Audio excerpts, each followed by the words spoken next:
will soon begin the process of releasing radioactive water from the tsunami-wrecked Fukushima nuclear power plant into the Pacific Ocean. Pada pertengahan tahun 2021 yang lalu, kerajaan Jepun telah mengumumkan satu keputusan besar untuk melepaskan air yang mengandungi sisa radioaktif ke laut. Seperti dijangka, keputusan untuk melepaskan air buangan dari loji nuklear yang terletak di Fukushima, di mana ia pernah dilanda gempa bumi dan tsunami pada tahun 2011, telah mencetuskan reaksi balas daripada seluruh dunia, khususnya negara-negara jiran Jepun. Ramai saintis percaya bahawa ini adalah satu-satunya pilihan yang realistik, tetapi berbeza pendapat bagi kerajaan-kerajaan negara jiran, kumpulan nelayan dan persatuan-persatuan alam sekitar. Kebanyakannya risau akan kesan buruk sisa radioaktif ini kepada ekosistem hidupan laut. Menurut Perdana Menteri Jepun, pelepasan air buangan tersebut ke laut adalah paling realistik untuk pemulihan Fukushima selepas satu dekad dilanda gempa bumi besar dan tsunami di mana telah memusnahkan kilang nuklear di situ pada Mac 2011. Setelah hampir 2 tahun selepas pengumuman, akhirnya pada 24 Ogos yang lalu, Jepun mula melepaskan air radioaktif yang dirawat dari loji nuklear Fukushima ke Lautan Pasifik. Jadi dalam video kali ini, kita akan melihat kenapa Jepun memilih untuk melepaskan air radioaktif ke laut. Teruskan menonton. Untuk peminat setia APHD Channel, jangan lupa join membership untuk terus menyokong kami dalam menghasilkan video-video terbaru. Ahli membership juga akan diberikan akses awal dan juga dokumentari eksklusif dari kami. Harga membership serendah RM5 sahaja. Untuk memahami isu ini, adalah penting untuk melihat kembali sejarah kejadian yang mencetuskan segala-galanya, iaitu bencana nuklear Fukushima Daiichi yang berlaku pada tahun 2011. Pada 11 Mac 2011 pada jam 2.46 petang, satu gempa bumi yang diberi nama The Great East Japan Earthquake dengan magnitude 9.0 telah menggegarkan bumi Jepun dan menyebabkan kemusnahan luar biasa di bahagian utara negara itu, terutamanya di wilayah Fukushima, Miyagi dan Iwate. Gempa ini merupakan salah satu gempa bumi terkuat yang pernah direkodkan dan telah mengakibatkan berlakunya tsunami yang telah menyebabkan kerosakan pada infrastruktur sekitar dan juga mengubah wilayah Fukushima selama-lamanya. Tsunami yang terhasil akibat gempa bumi ini telah menenggelamkan 560 km persegi kawasan dan menyebabkan kematian sebanyak 19,000 nyawa. Lebih buruk, tsunami ini juga telah mencetuskan kemalangan nuklear yang terburuk selepas tragedi Chernobyl. Bencana ini telah menyebabkan satu-satunya sumber tenaga nuklear di Jepun, iaitu Fukushima Daiichi Nuclear Power Plant yang terletak di pantai Laut Pasifik, mengalami kegagalan. Pembekuan sistem penyujukan nuklear membawa kepada keruntuhan 3 reaktor nuklear di tapak itu. Keadaan ini menyebabkan pendedahan bahan radioaktif ke persekitaran, termasuk dalam air penyujukan yang digunakan untuk mencegah pencairan bahan bakar nuklear. Menurut anggaran yang dibuat berdasarkan data dari Tokyo Electrical Power Company Holding (TEPCO), jumlah bahan radioaktif yang dilepaskan ke udara adalah sebanyak 770,000 BQ sehingga awal April 2011. Jumlah ini dikatakan adalah 20% daripada jumlah bahan radioaktif yang dilepaskan dalam kemalangan nuklear terburuk dalam sejarah, iaitu Chernobyl pada tahun 1986 yang dikategorikan sebagai kemalangan tahap 7, iaitu yang tertinggi. Berikutan tragedi gempa bumi yang berlaku, 3 daripada 6 reaktor di loji Fukushima Daiichi menjadi terlalu panas dan menyebabkan berlakunya kerosakan pada reaktor, bermaksud air yang digunakan untuk menyejukkan menjadi tercemar. Tindakan Jepun untuk melepaskan air radioaktif ke laut ini menjadi isu besar kerana walaupun kebanyakan unsur radioaktif dapat disaring oleh sistem yang dikenali sebagai Advanced Liquid Processing System (ALPS), masih terdapat beberapa bahan yang tidak dapat disaring seperti tritium, iaitu hidrogen yang kurang radioaktif. Ia memerlukan sekitar 60 hingga 100 tahun untuk ditukar sepenuhnya menjadi helium yang tidak berbahaya. Dalam spektrum radioaktif, tritium berada di kumpulan yang ringan atau kurang berbahaya. Tetapi beberapa bahan radioaktif lain mungkin masih terdapat dalam air sisa itu. Menurut Ketua Pasukan Nuklear Hong Kong, Luke Bing Lam, terdapat senarai panjang bahan radioaktif lain yang mungkin ada seperti cesium-137 dan strontium-90, di mana unsur-unsur radioaktif ini mungkin wujud pada tahap yang tinggi. Kenapa tindakan melepaskan air radioaktif ke laut diambil? Selepas bencana tersebut, kerajaan Jepun telah berusaha untuk menangani air radioaktif yang terkumpul di tapak Fukushima Daiichi. Dan akhirnya, keputusan untuk melepaskan air radioaktif ke laut kerana ruang untuk menyimpan air sisa hampir habis.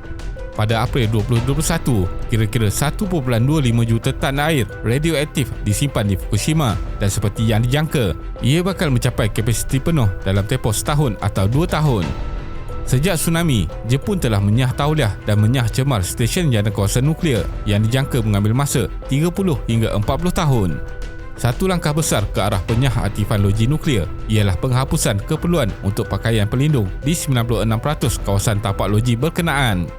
TEPCO ingin menamatkan operasi loji tersebut sepenuhnya antara tahun 2041 hingga 2051, tetapi ia tidak dapat meneruskan rancangannya jika lebih banyak tangki simpanan harus dibina untuk menampung air buangan tersebut. Maka isu simpanan air buangan yang mengandungi radioaktif ini haruslah diselesaikan terlebih dahulu. Menurut Nigel Marks yang merupakan seorang profesor fizik dan astronomi, teknologi pembersihan canggih dan terkini boleh menyaring bahan radioaktif yang paling berbahaya dan bahan radioaktif yang kurang berbahaya seperti campuran tritium perlu dibuang ke suatu tempat juga akhirnya. Tambahnya lagi, tindakan ini bunyinya seperti buruk, tetapi ia sebenarnya tidak dan telah dilakukan di banyak tempat di seluruh dunia selama 6 dekad lamanya.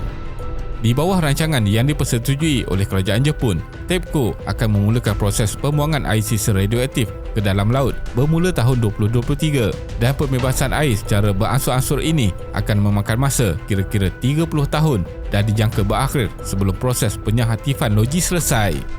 Kesan kepada alam sekitar dan kesihatan manusia. Sebilangan besar saintis bersetuju bahawa kehadiran tritium tidak menjadi isu utama kepada masalah kesihatan maupun alam sekitar. Kenyataan terbaru daripada Agensi Tenaga Atom Antarabangsa IAEA yang merupakan badan pemerhati nuklear Pertubuhan Bangsa-Bangsa Bersatu pada Julai lalu menyatakan keputusan Jepun itu mematuhi piawaian antarabangsa selain menjelaskan kesannya terhadap manusia dan alam sekitar adalah sedikit. Ini kerana kebanyakan unsur radioaktif daripada air berkenaan akan dikeluarkan kecuali tritium yang merupakan isotop hidrogen yang perlu dicairkan kerana unsur berkenaan sukar untuk ditapis. Manakala kenyataan TEPCO pula berkata air itu asalnya akan dilepaskan dalam kuantiti lebih kecil berserta pemeriksaan tambahan dengan fasa pertama membabitkan 7,800 meter padu untuk kira-kira 17 hari di mana seliter air itu akan mengandungi kira-kira 190 BQ tritium dan jumlah itu di bawah had ditetapkan Pertubuhan Kesihatan Sedunia WHO iaitu 10,000 BQ bagi seliter air minuman. Walaupun Jepun telah memberikan alasan untuk keputusan ini, masih ada kebimbangan dan kekhawatiran mengenai kesannya terhadap alam sekitar dan kesihatan manusia daripada pelbagai pihak, khususnya negara jiran. Antara hujah yang dikeluarkan ialah mengenai unsur tritium. Walaupun ia dianggap sebagai radioisotop yang lebih lemah, ia masih mempunyai potensi risiko terhadap ekosistem marin dan kesihatan manusia jika terdapat dalam jumlah yang besar. Pembebasan air radioaktif ini juga melibatkan isu persepsi dan keyakinan awam. Pengumuman Jepun untuk pelepasan air radioaktif yang dirawat dari loji nuklear Fukushima ke Lautan Pasifik telah mencetuskan pelbagai reaksi daripada penduduk di negara jiran.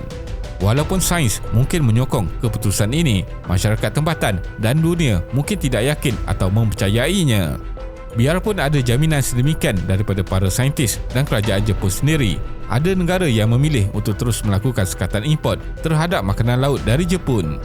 Antaranya ialah Hong Kong dan Macau yang telah mengumumkan pelaksanaan sekatan ke atas import makanan laut dari Jepun termasuk daripada Tokyo dan Fukushima.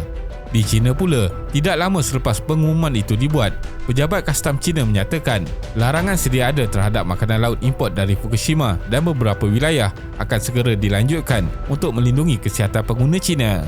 Situasi ini juga dilihat menjadi pukulan hebat kepada Jepun kerana China dan Hong Kong adalah penyumbang hampir separuh daripada semua ekspor makanan laut Jepun yang berjumlah 1.1 bilion US dollar setiap tahun. TEPCO sendiri telah melibatkan diri dengan komuniti nelayan dan kumpulan NGO lain untuk menerangkan rancangan dan kesan terhadap sektor tersebut. Tetapi, pihak Kesatuan Nelayan di Jepun mengakui bahawa mereka berasa bimbang pelepasan air itu akan menorong kepada kemusnahan reputasi sektor makanan laut negara ini.